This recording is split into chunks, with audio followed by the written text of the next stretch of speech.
Durante los últimos días, las redes y los grandes medios estallaron contra Abelardo después de una entrevista en Caracol con Malú y otras periodistas. Lo señalaron de agresivo, machista e irrespetuoso, mientras políticos, periodistas y bodegas repetían exactamente el mismo discurso al mismo tiempo. Pero había un detalle que casi nadie mencionó. La entrevista no era reciente. Había sido grabada 8 días antes. Y ahí empieza lo extraño.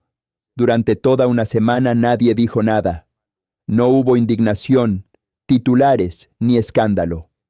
Pero justo el día en que deciden publicar la entrevista, explota una tormenta perfectamente coordinada. Ataques masivos en redes, videos recortados, programas hablando del tema y sectores políticos lanzándose contra Abelardo como si todo hubiera sido preparado con anticipación.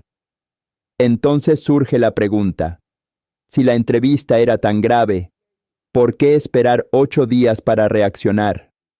¿Por qué el estallido ocurrió exactamente cuando Abelardo comenzaba a crecer y a incomodar políticamente?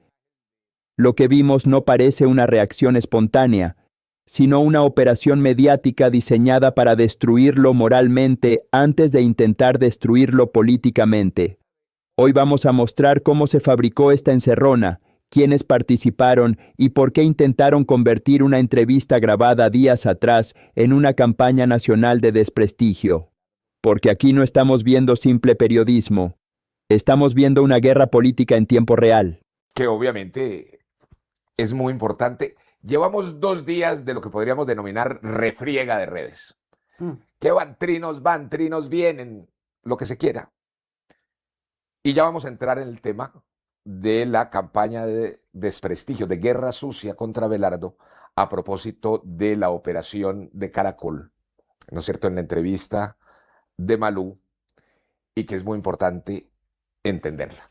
De por qué, para que comprendamos todos que eso no fue un momento, es decir, supuestamente la indignación por un momento de rabia de Abelardo, que supuestamente contra la periodista.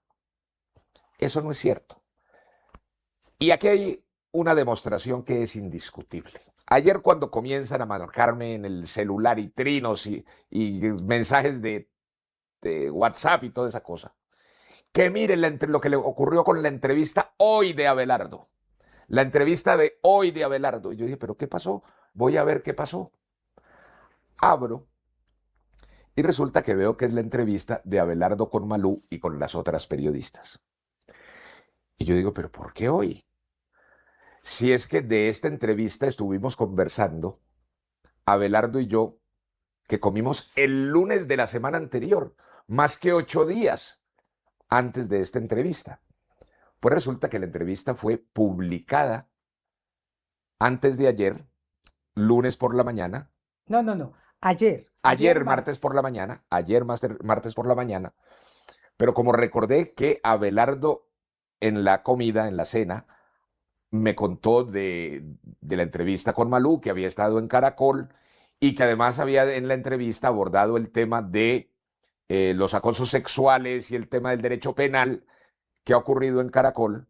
Entonces dije, pero es que, ¿por qué lo recibe Entendí que la gente, que el público estaba recibiendo la entrevista como si hubiera sido hecha ayer. Claro, y además fue muy publicitada durante el fin de semana y el lunes. Claro. Es muy... Pero eso no tendría nada de raro. O sea, una entrevista grabada con anterioridad, pues no tiene nada de raro con las agendas de los candidatos, que queda difícil a veces estar en directo. Eso no tendría nada de raro. Lo que tiene para estudiarse es el tema de todo lo que se dio alrededor de esta entrevista y de todo, y del tsunami intencional que se causó alrededor de la entrevista. No, es decir, no tiene nada de raro que se hagan programas pregrabados. Eso en elecciones, en no elecciones, con candidatos o no candidatos. Lo que sí llama la atención, y que fue lo que ocurrió, es que se tardaron 8 días en preparar el escándalo, la manipulación y la supuesta indignación. Porque si efectivamente Malú y Caracol se sintieron tan indignados por la entrevista de Abelardo hace 8 días, pues han debido salir a expresar su indignación. Uno no expresa una indignación espontánea 8 días después. Y mucho menos cuando sale esa indignación con una cantidad de trinos de los enemigos políticos y de las bodegas de ellos y de las campañas de Paloma y de la campaña de Cepeda. Es decir, en un tinglado que apareció como si hubiera sido un estallido de indignación espontáneo, cuando en realidad se tardaron 8 días preparándolo. Sí, la entrevista fue grabada con una semana de anterioridad y se junta también con otro tema de otra entrevista de Abelardo y genera la tormenta perfecta para los detractores de Abelardo, supuestamente. Claro, miremos lo siguiente. Es decir, inclusive ahí hay como un timeline, una secuencia temporal del tema. Miremosla, por favor, para explicarla mejor. Cronología de la campaña de guerra sucia, de desprestigio, le pusieron allí en producción. La entrevista de Caracol de Malú fue grabada el 4 de mayo, lunes 4 de mayo. Transcurren 8 días y se publica el martes 12, es decir, ayer en la mañana, y explota, estalla el A escándalo. las 7 de la mañana. Y la conjugan con un live, un directo que hace de entrevista a Abelardo en el programa de Giovanotti. Esa entrevista fue grabada también en la gira de Abelardo a Bogotá el jueves 7 de mayo. Eso fue público, pero nadie habló de la indignación de la entrevista de Abelardo y del tema con esta niña periodista de la que veremos ahora, que dice que es periodista, pero es más como de las primeras líneas de Petro. Perdón, no me lo quiten todavía. Y resulta que la indignación estalla el lunes anterior por la noche tarde, antes del estallido de la indignación de la de Caracol. Es decir, que la indignación de esta persona, Laura Gutiérrez, Rodríguez, perdón, desde el jueves, es decir, como una indignación de mecha lenta. Una explosión controlada. Una explosión controlada a los Roy Barreras desde el jueves hasta el lunes por la noche. Y resulta que, oh sorpresa, el país se sorprende, estalla la indignación señalando e insultando a Abelardo, dizque por machista, dizque por misógeno, dizque por irrespetar a la señora periodista y por todo el escándalo que hemos visto, cuando en realidad fue un tema preparado premeditadamente, con tiempo. Todos esos trinos de estallido los habían cuadrado con los protagonistas, las bodegas, los Cepedas, los Fajardos, las Palomas, claro, todo el tinglado. porque con toda seguridad de las respuestas de Abelardo en el programa de Caracol, en la entrevista de Malú y las otras periodistas, con una semana de anticipación, es natural que los conocían precisamente dentro de la misma cadena Caracol con Blue, que es los mismos dueños, porque inmediatamente terminada ayer la entrevista, 8 de la mañana, sale en Blue el escándalo más grande y todas las redes con trinos contra Abelardo. No, es que en Blue estaban enloquecidos, una cosa virulenta, y hoy también. Por la mañana, Blue, que es la cadena radial de Caracol Televisión, es el mismo grupo económico. El mismo grupo económico. Pero además, digamos, de la conspiración sobre el tema, es decir, contra Abelardo, por el hecho además principal de que Abelardo va ganando. El fenómeno popular está creciendo y desbordando. En las cifras que nosotros tenemos ya a hoy, sin proyección, Abelardo ya está superando a Iván Cepeda. De Paloma ni hablemos. A Paloma le cogimos más de 12 puntos desde hace 15 días y cada vez estamos más lejos. Por eso es que los ataques arrecian y entonces están haciendo una campaña como pueden para, eso se llama asesinar el carácter, dañarlo moralmente, mancharle, rayarle la cara con epítetos que son de los más sensibles para la sociedad, se piensan ellos, para la sociedad nuestra, como machista, como misógino, como vulgar, tratando de, ya no les prosperó el argumento de que es un abogado que defiende mafiosos. Ese lo trataron lo han tratado de levantar durante meses y no prosperó. A pesar de todo eso, Abelardo creció, el movimiento popular creció, y entonces ahora, ¿qué tratan de hacer? De acabar con el carácter moral de Abelardo, señalándole todos estos epítetos, buscan generar indignación en dos sectores, si tú te das cuenta, en el de las mujeres y en el de los creyentes. ¿Por qué? Porque han hecho la lectura, primero, algo que a mí me sorprendió, y es que Abelardo tenía más arraigo en las mujeres que Paloma. Paloma también comenzó con una publicidad fuerte dirigida a las mujeres desde la semana pasada, hace unos 4 o 5 días. Viene esta entrevista en que quieren presentar a Abelardo como lo que no es, como un machista misógino, para bombardear el voto femenino, y quieren desnaturalizar su fe, haciéndola pasar como algo de cálculo político, porque también saben lo que significa el voto creyente en Colombia. Es que el voto creyente en Colombia es un voto silencioso, que es un voto que estoy segura le va a dar la victoria a Abelardo. Lo que terminó de desmontar por completo la narrativa que intentaron vender los medios fue lo que apareció después: las imágenes detrás de cámaras.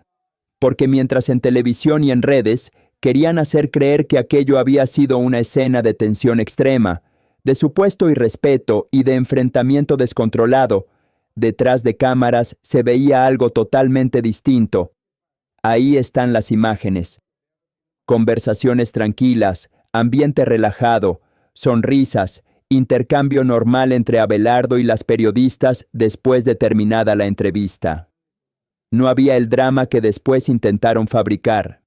No existía esa supuesta atmósfera de agresión que durante horas vendieron como escándalo nacional. Y eso cambia completamente la lectura de lo ocurrido. Porque cuando alguien realmente se siente atacado o violentado, la reacción es inmediata. Se nota en el ambiente, en los gestos, en la tensión. Pero aquí pasó todo lo contrario. Después de cámaras apagadas, todo transcurrió con absoluta normalidad. Eso demuestra que el verdadero escándalo no nació en el estudio. Nació después en la edición, en los titulares y en las redes sociales. Y ahí es donde queda en evidencia algo todavía más grave. Quisieron construir una percepción pública distinta a lo que realmente ocurrió. Tomaron fragmentos, impulsaron una narrativa específica y la convirtieron en una operación política para golpear la imagen de Abelardo. Pero las cámaras detrás del escenario terminaron revelando lo que muchos sospechaban, que el escándalo fue mucho más grande en los medios que en la realidad. Si quieres brujito, yo también soy un brujito. No, yo soy un caballero. Si quieres suave, suave. Si quieres brujito, yo dejarlo a todo.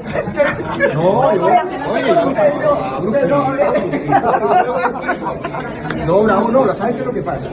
El periodismo colombiano tiene un problema. En general, el periodismo colombiano habla desde un pedestal en el que creen que no se les puede contratar. Un pedestal en el que cree que tienen la verdad revelada. Y a mí me preocupa mucho el periodismo colombiano que no investiga las cosas como son. Porque es que, por ejemplo, solo por darte eso, y lo hago con todo respeto, lo que pasa es que como le digo a mi hija, pero ¿por qué estás molesta? Mi mamá, yo soy empático, yo soy apasionado por favor, yo no soy aguado. No te doy sueño, por lo pronto. Aquí pasarán candidatos que te dan un toquecín de sueño. El detrás de cámaras de la entrevista que todo... Lo que vimos en estos días no fue simplemente una polémica más en redes sociales. Tampoco fue una simple entrevista incómoda ni una discusión subida de tono en televisión. Lo que acabamos de presenciar fue la demostración de cómo funciona una maquinaria de destrucción política cuando alguien comienza a convertirse en una amenaza real para el establecimiento. Porque aquí hay algo que ya quedó completamente claro. La entrevista no explotó el mismo día en que fue grabada. Esperaron más de una semana, 8 días completos de silencio absoluto. Y de repente apareció una tormenta perfectamente sincronizada, titulares, trinos, ataques, videos editados y toda una narrativa diseñada para presentar a Abelardo como un monstruo ante la opinión pública. Y eso no ocurre por casualidad. Aquí hubo cálculo, estrategia y coordinación, porque cuando uno analiza toda la secuencia de los hechos, todo empieza a encajar demasiado bien. Primero intentaron atacarlo diciendo que era el abogado de mafiosos. Fracasaron. Después intentaron desacreditarlo políticamente. Tampoco funcionó. Y mientras más lo atacaban, más crecía el movimiento popular alrededor suyo. Entonces decidieron cambiar de estrategia. Ya no podían destruir sus argumentos, así que intentaron destruir su carácter. Por eso comenzaron las etiquetas: machista, misógino, violento, peligroso. Lo importante no es demostrar algo, sino repetirlo suficientes veces hasta que quede sembrada la duda en la mente de la gente. Pero aquí ocurrió algo que les dañó el libreto completo. Aparecieron las imágenes detrás de cámaras, y esas imágenes fueron devastadoras para la narrativa que intentaron construir. Porque mientras en redes medios hablaban de un supuesto momento gravísimo, detrás de cámaras todo aparecía completamente distinto. Conversaciones normales, ambiente tranquilo, sonrisas e interacción relajada después de terminada la entrevista. Entonces la pregunta es inevitable: si realmente había ocurrido algo tan grave, ¿por qué después de cámaras apagadas todo transcurría con normalidad?